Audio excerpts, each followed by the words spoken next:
I'm going to say something that's going to sound completely backwards at first. The fastest way to actually become wealthy is to look like you're not. Not broke. Not struggling. Just unremarkable. Forgettable. The kind of person nobody would guess has real money, because the moment people guess it, your money starts working against you instead of for you.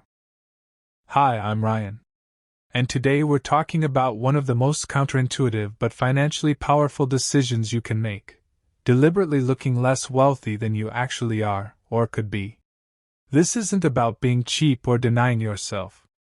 It's about understanding something most people never stop to think about, which is that visible wealth comes with a cost that almost nobody calculates. Let's start with the obvious stuff, because it matters more than people realize.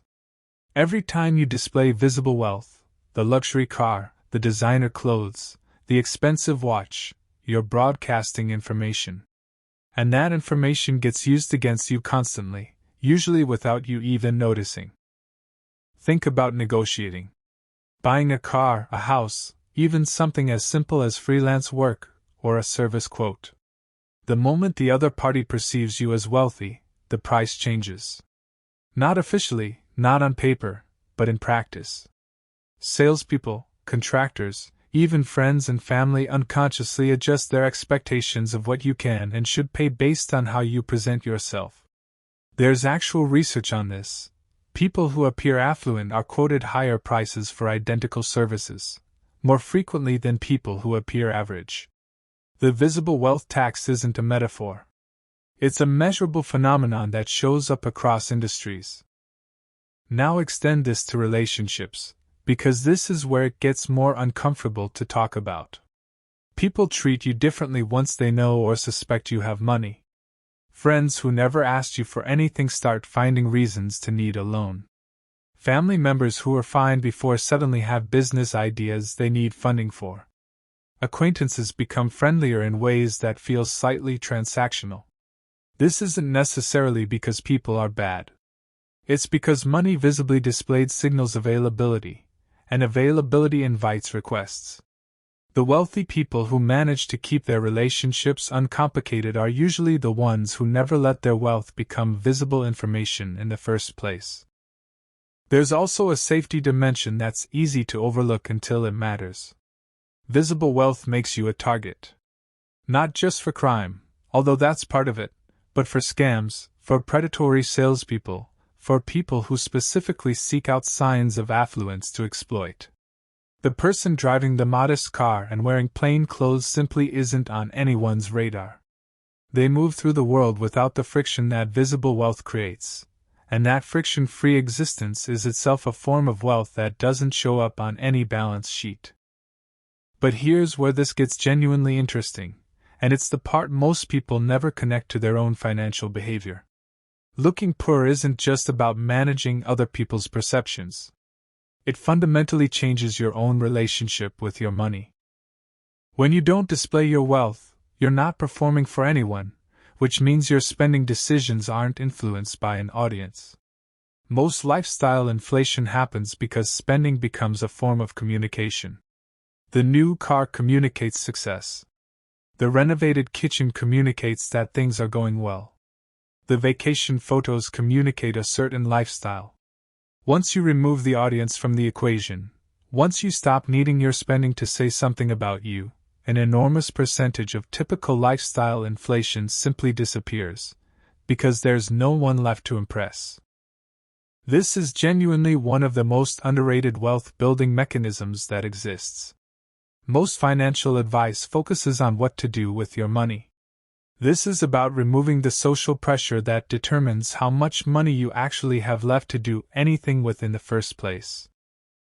Let's talk about the research here, because this isn't just a theory.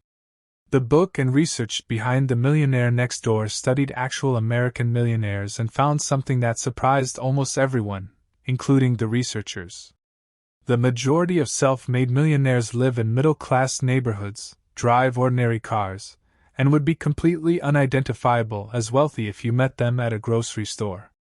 Meanwhile, the people who appear wealthy, the ones with the visible luxury lifestyle, frequently have a fraction of the net worth their appearance suggests, because the appearance itself is what's consuming their income. This creates what's essentially an inverse relationship in a lot of cases. The more visibly wealthy someone appears, the more likely a significant portion of their income is being consumed by maintaining that appearance rather than building actual net worth.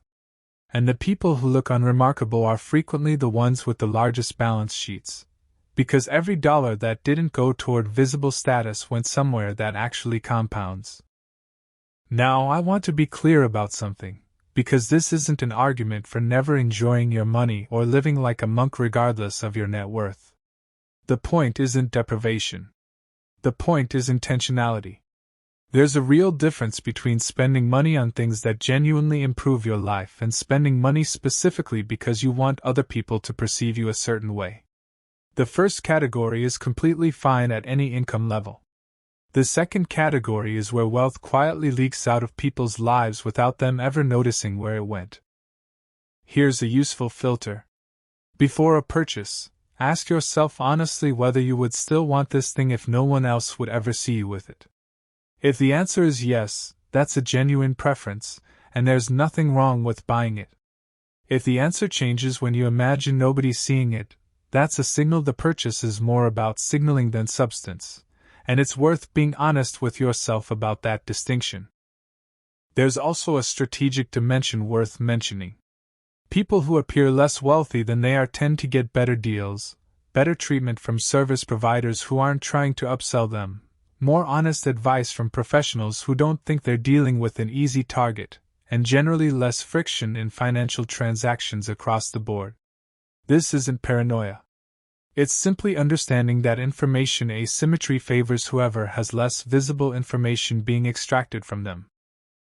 The deeper principle here is that wealth and the appearance of wealth are almost entirely separate things, and confusing the two is one of the most expensive mistakes people make.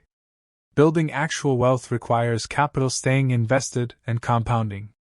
Maintaining the appearance of wealth requires constant spending that actively works against that compounding. You cannot optimize for both simultaneously, because they pull in opposite directions with the exact same dollars. So the next time you're tempted to upgrade something specifically because of how it will look to other people, ask yourself what you're actually buying. Because in most cases, you're not buying the thing. You're buying a signal. And signals are expensive, recurring, and completely invisible to your actual net worth. The quietest people in any room are frequently the wealthiest ones in it. Not because they can't afford to show it, but because they understood a long time ago that not showing it was the better financial decision. Look unremarkable. Stay invested. Let your balance sheet do the talking it never needs an audience for.